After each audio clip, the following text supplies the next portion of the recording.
It's Quarantine Tonight with Drew Weissels. Hey, welcome everybody. Welcome everybody. Thank you so much for joining us. Thank you. Welcome to Quarantine Tonight, the only show that has bipartisan support to be canceled. That's right. The one thing our government can agree on right now is to get this show off the air. There you go. I am your host, Drew Weissholtz. As always, I am joined by my band leader, Ian, and trusty sidekick, Miles. What's going on, fellas? I appreciate you coming out. How are you guys doing? Good. You know, you guys don't stop talking all day, and then when the cameras start rolling, you got nothing to say. It makes no sense to me. What are you guys doing? Miles, what are you doing? I'm writing about the show in my diary. Well, okay, so you have a diary, but you're writing about the show. What are you writing? That stinks a lot. Everyone look at it. Boo! Get out of our town, man. Well, and oh my gosh, and you're the sidekick, and that's what he thinks of the show. So that tells you everything. I can't even formulate my thoughts. That tells you all you need to know. Oh, boy. Well, thanks for showing up here, even though you hate the show. Thank you guys for tuning in. I'm wearing a Harvard sweatshirt tonight, my Harvard sweatshirt.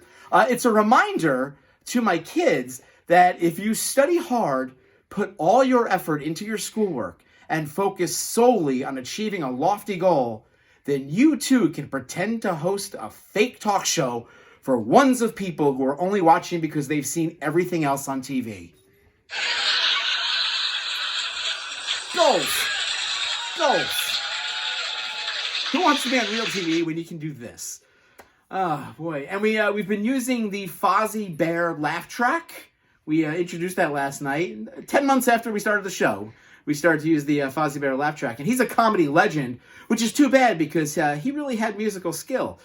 He was known as Fozzie Osbourne. Waka waka. Right on cue! That's a Fozzie joke right there. That's a Fozzie joke. It's a Fozzie joke. Yeah, there you go. What's going on in the world? There's now a Brazilian strain of the virus. It's the most poorly received spinoff since Joey. Yeah. Unfortunate, but a Friends reference. Got it in there. And what else can we talk about? There are still some people who refuse to wear masks, although opponents took a big hit with the endorsement to wear them from the Society of Aspiring Bank Robbers. Cover the face. There you go. And it is Friday. I have big weekend plans. I have big weekend plans. I'm going to start my car. I'm not going anywhere. I just need to start it to make sure it runs so I can escape when the Civil War starts up again. You know, for somebody who hates the show, you laugh at the joke. So. Remember my plan. I don't even know what that means.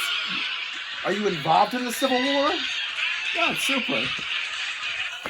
Future Capital Stormer over there. Wonderful. And back to the show. Scientists think they have figured out why wombats poop in cube shapes. Well, finally! Woo! I mean, if that hasn't been the big question, what would it be, right? Oh my God. It's not like there's been other pressing matters scientists should have been working on recently, like a vaccine. Am I right? Wombat poop? We could have had a vaccine a few months ago. Hey, Fritz, can you put down the wombat crap? We're trying to save mankind over here.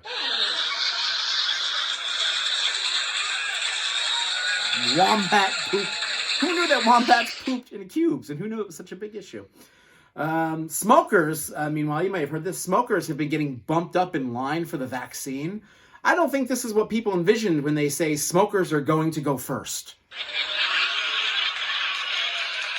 I think that meant, get a ticket.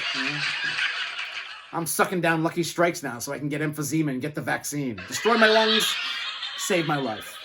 Very backwards logic, but that's 2021 now, right? 2020 and now 2021. Restaurants continue to struggle.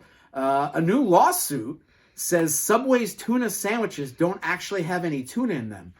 Am I the only one who thinks it would be a story if we found out there was tuna in them? That was a thinking joke. You had to think before you laugh. That was a thinking man's joke. Yeah.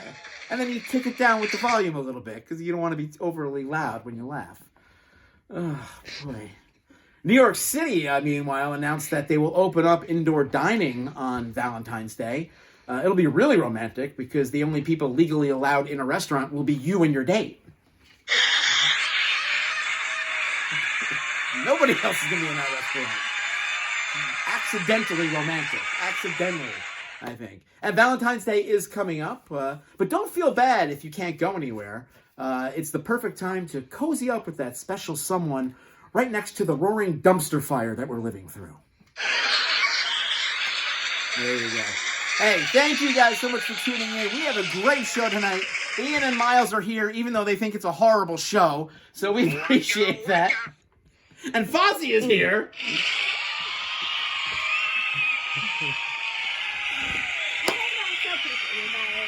Yeah, well, Miles is very unshy. He's not shy about letting people know. We got a great show. Stick around. More quarantine tonight right after this. Be right back.